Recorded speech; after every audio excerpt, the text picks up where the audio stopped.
Oh, I didn't see you there. I find out that you must want the 5 top favorite glute workouts that I have to get these massive things behind me. Well, I'll share them with you. Okay, so let's get serious. The reason why these glute workouts are my top 5 favorite glute workouts is because you can do them at home with a dumbbell and limited equipment, and also you can practice progressive overload, which if you guys don't know what that means, go on another video that I have where I completely explain everything you need to know about growing glutes. So that's why this is my favorite one, okay? These are my favorite workouts, all right? I keep forgetting to mention that I'm going to explain how to do each one of them, so it's not just me doing them and you trying to figure out how to do them. Like, I'm going to teach you how to do each one of my favorite glute workouts. So first we have hip thrust. And yes, you already know this was going to be on the list. I mean, like, who doesn't love hip thrust? All right. So this is what I do not want to see you guys doing. Okay, I see this way too much. Okay, and if you don't see a mistake in anything that I'm doing right now, then we got bigger problems. We got bigger issues. You should have seen a lot of mistakes being done. So let's start with it. Okay. So first, when you're doing your hip thrust, you're gonna want to make sure your feet are at a 90-degree angle. You see, like that's where I end. At the 90-degree angle is where I end. Another thing that you want to make sure is that your back is neutral, aka your back has to be straight. You can't be curving it. You can't be sticking it out. Okay, stop doing that. It's not going to help you out. It's going to get you injured. Then your feet. A lot of people, it depends on your anatomy. Some people like their feet to be parallel, straight, or they like to be slightly rotated out. It's up to you. Try both of them so that you can see what helps you target your glutes better. Now, you are not putting the pressure on your toes when you're doing it. You're not doing this. Okay, you're putting all the pressure on your heels. I want to see all the pressure on your heels, okay? Now, you have to tense up your abs while you're doing this to make sure your back is neutral if you're having a hard time. And if you want to make sure that you don't curve your back too much for your back neutralness, you want to tuck your pelvic bone in, okay? You don't want to be going this hyperextending your back. You want to keep it tucked. Keep it cute and tucked. Tuck your chin in to make sure that you don't hurt your neck. Have your back slightly on there. If you're you can do this on the couch or anything. Now, not everyone's going to have somewhere they could have it perfectly there, in their back. Try to find something that works for you. What you're going to do is here, and watch me do it correctly. Your hip hinging back, and then your top. Hip hinge back, boom, top. Now, I don't want you to squeeze it all the way in. You're just tensing up your glutes. You don't have to do a super squeeze. You just have to tense up your glutes. That's all. So, now, up. See that? See that? I'm throwing my hips back. I'm swinging them back. That's what you want to be doing.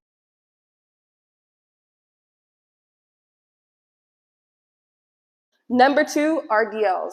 Now, this is what I don't want to see.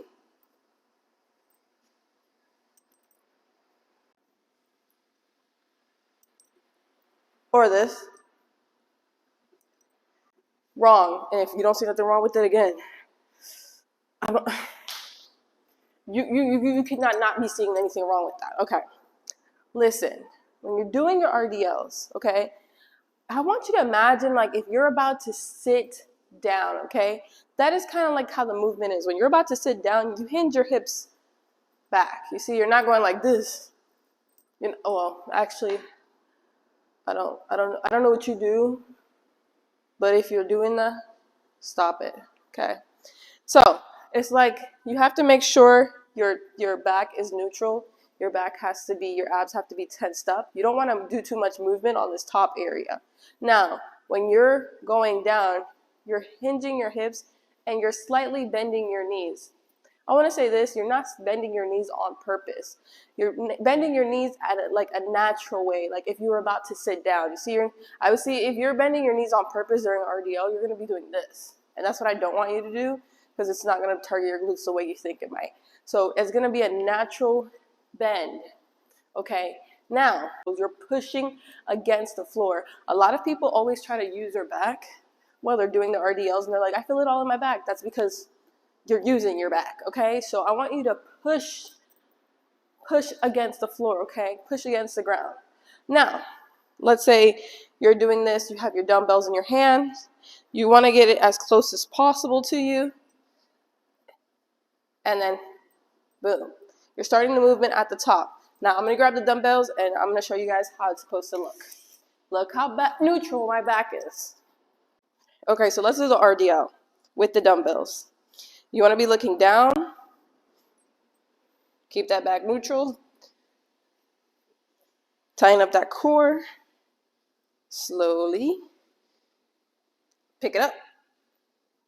Pressure on the heels. Now this is how it looks in the forward section.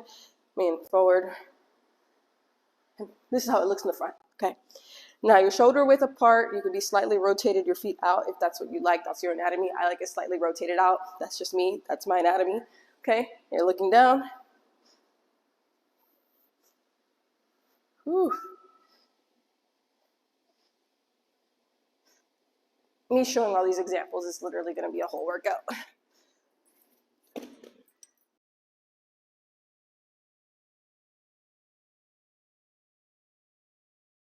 The next one is going to be glute bridges. Now, let's do glute bridges. A lot of you guys do glute bridges like this. I've even seen them like this. Okay, so first you want to make sure you're tucking it in. Your back has to be flat on here. Flat, I tell you.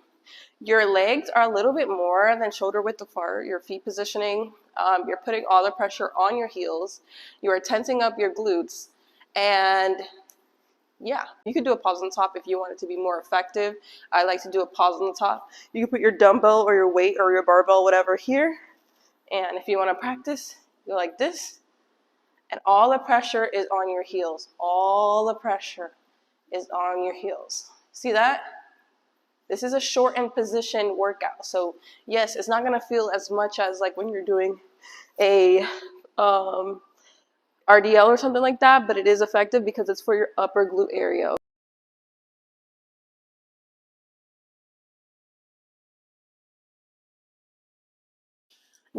This is number 3. No, this is number 4. Number 4 is going to be reverse lunges. And you're probably thinking like, lunges? Like, isn't that for quads? No, no, no, nay, nay, nay. We are doing reverse lunges. So this is how a lot of you guys are doing it. This is incorrect.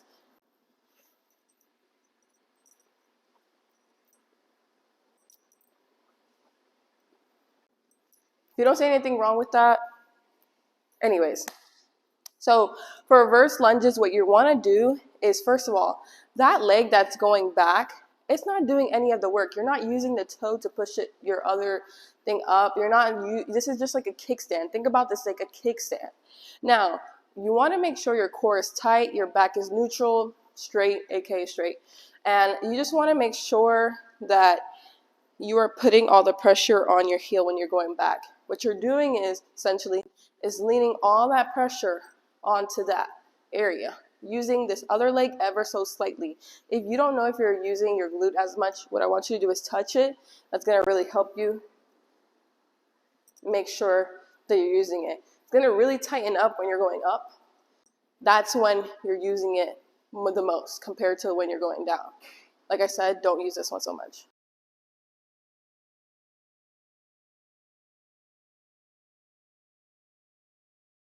And last but not least, we have the one that everyone loves to hate, the Bulgarian split squat. Boo. Okay, we're going to do a glute-focused Bulgarian split squat. That's my number 5, okay? Now, do you need it to be all the way at the top? No. It could be as short as this. Still going to be a Bulgarian split squat. You could do it on the bench. You could do it on this. This workout is versatile in that sense, okay? Now, let me show you how a lot of you guys are doing Bulgarian split squats thinking that it's targeting your glutes, but it's not. You might be doing it like this, like this,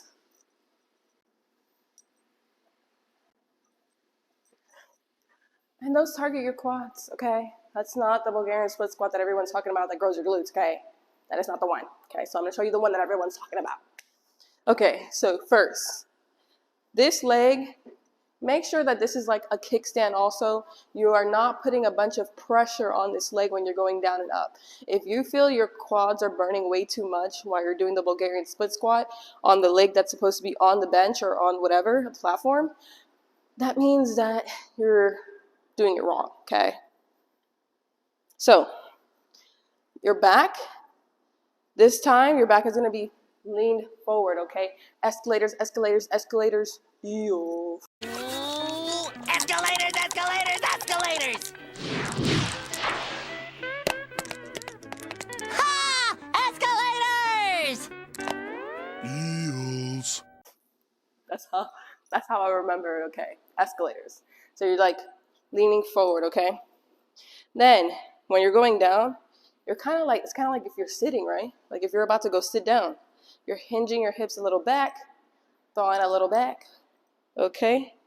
Boom, boom, boom, putting all the pressure on your heels. There you go. Okay, now to make it a lot easier, if you are using dumbbells, what I want you to do is put the dumbbells down here. You're grabbing them, and then you're, woo, you kind of lost my balance there, didn't I? Okay. If you're having a hard time doing the hip hinge, if you can do this, you can do a hip hinge, okay? It's the same thing. Doing this, because I know I've seen you guys do all the moves on TikTok. I've seen you guys do it. You can do that, you can do a hip hinge. I forgot to tell you guys this, and this is very, very important. If you don't subscribe or like anything on my channel, then that means that you never want your glutes to grow and you just smell really bad. Bye!